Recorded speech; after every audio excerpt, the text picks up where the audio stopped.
আসসালামু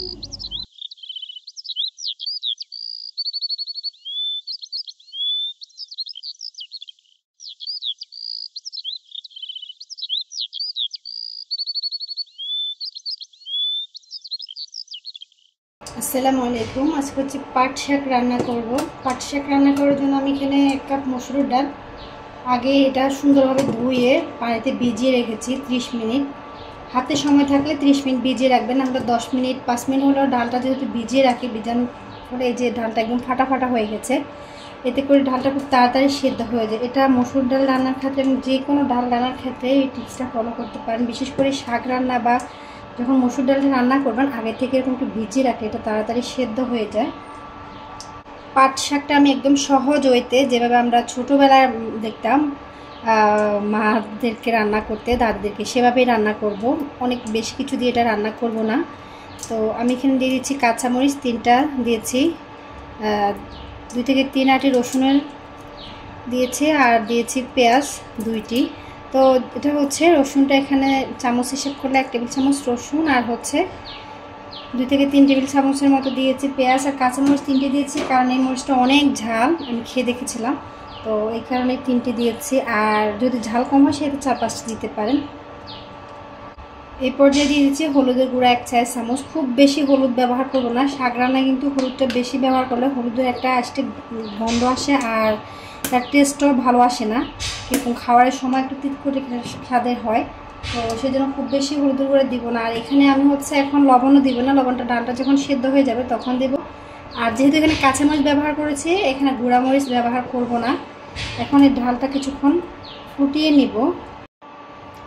এই যে কিছুক্ষণ পর দেখাই দিচ্ছে আমার ডালটা কিন্তু একদম সিদ্ধ হয়েছে। এটা ফুটে ওঠার সাথে সাথে 2-1 মিনিটের ভিতরেই সিদ্ধ হয়ে গেছে। যেহেতু ডালটা আমি রান্না করার আগে ধুয়ে হচ্ছে 30 মিনিট একটু ভিজিয়ে রেখেছিলাম, এই কারণে হচ্ছে ডালটা খুব তাড়াতাড়ি সিদ্ধ হয়ে যায়। ডাল ধুয়ে যদি একটু ভিজিয়ে রাখেন রান্না করার আগে দিয়ে, এটা কিন্তু খুব সুন্দর সিদ্ধ হয়ে যায়, তো সময়ও সাশ্রয় হয়, আপনার অনেক গ্যাসের যে খরচটা সেটাও বেঁচে যায়। এই যে আমার ডালটা হচ্ছে সেদ্ধ হয়ে গেছে। এখন হচ্ছে এই যে আমি এখানে দিয়ে দিচ্ছি চিংড়ি মাছ। এটা ছোট যে চিংড়িটা আছে এটা দিলে কিন্তু শাক রান্নার টেস্টটা অনেক ভালো আসে, আর এটা দেওয়ার চেষ্টা করবেন অবশ্য। এতে কিন্তু এই মাছটা দিয়ে শাক রান্না করলে অনেক বেশি মজা হয়। এখন দিয়ে দিচ্ছি আমি লবণ। আমি কিন্তু প্রথমে লবণ দিই নাই, বলেছিলাম যেহেতু লবণ দিলে ডালটা সেদ্ধ হতে একটু সময় নেয়, তো আমি লবণটা একটু পরে দিয়েছি। 1.5 চা চামচের মতো লবণ দিয়ে দিলাম। এখানে আর কিছুই ব্যবহার করব না, এটা এখন আর একটু 2 থেকে 1 মিনিট একটু রান্না হোক। এই যে চিংড়ি মাছ দিয়েছি, চিংড়ি মাছটা একটু সেদ্ধ হোক আর লবণের টেস্টটা ঠিকঠাক একটু অ্যাডজাস্ট হোক। ইলেকট্রিক চুলায় রান্না করার কারণে চুলার যে অনেকটা সাউন্ড এখানে, সেই জন্য আপনাদের সাথে সরি। তো এই যে আমার ডালটা কিছুক্ষণ হচ্ছে চিংড়ি মাছ দেওয়ার পরে আমি চিংড়ি মাছ আর লবণ দিয়ে আরও কিছুক্ষণ রান্না করে নিয়েছি। এখন আমি এখানে দিচ্ছি পাট শাক, বা অনেকে এটাকে নারিচার শাক বলে। এটা আমাদের ফেনী সোনাগাজী অঞ্চলে এটাকে হচ্ছে নারিচার শাক বলে। যে পাট শাক রান্নার ক্ষেত্রে কখনো কেটে এটা ধুইতে যাবে না, সেক্ষেত্রে এটা অনেক পিচ্ছিল বা লোট ছাড়ে। আমার ছোট্ট মেয়ে ও হচ্ছে অন্য কোনো কিছু খায় না, অন্য কোনো শাকেও পছন্দ করে, কিন্তু পাট শাকটাও অনেক পছন্দ। এর যে একটা পিচ্ছিলতা আছে, এই পিচ্ছিলতাটাকেও পছন্দ করে। এরপর হচ্ছে আমি যে শাকটা দিয়ে নেড়েছে ডালের সাথে মিক্স করে 3 থেকে 4 মিনিট একটু রান্না করে নিলে হবে। শাক রান্না কিন্তু বেশি টাইম লাগে না, আর শাক কিন্তু বেশি সময় ধরে সেদ্ধ করতে হয় না।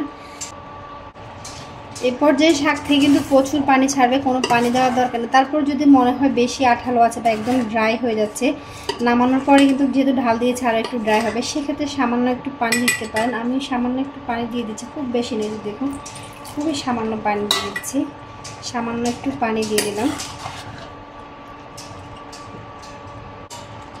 পানিটা দেওয়ার পরে একটু 2-1 মিনিট একটু রান্না করে নিচ্ছি। যে শাকটা মোটামুটি হয়ে আসছে, আর 1 থেকে 2 মিনিট রান্না করবো, আর বেশি রান্না করার দরকার নেই।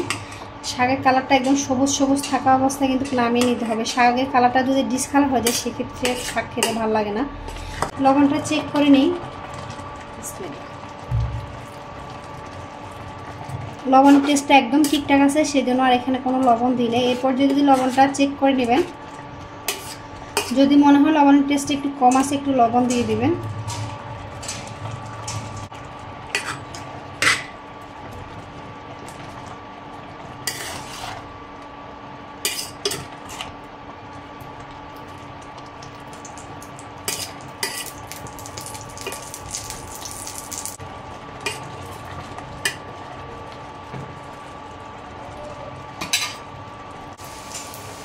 যে আমার শাক রান্নাটা হয়ে গেছে, সব কিছু দেওয়ার পর হচ্ছে আমি আরও কিছুক্ষণ এখানে নাড়াচাড়া করে এটা 2 থেকে 3 মিনিট একটু রান্না করে নিয়েছি। এটা একদমই রেডি। এরপর যে আমি এখানে একটু বাগার দিয়ে দিব। এখানে যে আমি হচ্ছে একটু পেঁয়াজ আর হচ্ছে একটু রসুন তেলে একটু ভেজে নিয়েছি। এটা এভাবে করে তেলটা গরম করে দিলে এর টেস্টটা কিন্তু অনেক ভালো আসে শাক রান্নায়। এটাকে শাকের ভাগা দেওয়া বলি আমরা। এভাবে নাচের শাকটা যদি রান্না করা হয়, যে পাট শাক বলি, যেহেতু আঞ্চলিক ভাষাটা মুখ দিয়ে চলে আসে, আমাদের অঞ্চলে এটাকে নারচের শাকে বলা হয়, তো সেই জন্য হচ্ছে বারবার এটাই চলে আসে। তো যে পাট শাকটা যদি এভাবে আপনারা রান্না করেন এটা কিন্তু অনেক টেস্ট হয়। আমরা এভাবে রান্না খুবই পছন্দ করি। আপনারাও চাইলে এভাবে রান্না করে একবার খেয়ে দেখবেন। আমি হচ্ছে এরপর যে চুলাটা অফ করে দিচ্ছি। আমার রান্না একদমই রেডি। শাকটা একদম কুক হয়ে গেছে। আর এই যে তেলটা দিয়েছি, তেলটা দিয়ে হচ্ছে আমি এই যে নাড়াচাড়া করে মিক্স করে নিয়েছি। এই তেলটা দিলে কিন্তু শাক রান্নার টেস্টটা অনেক বেড়ে যায়। এটা দিলে অনেক ভালো লাগে খেতে।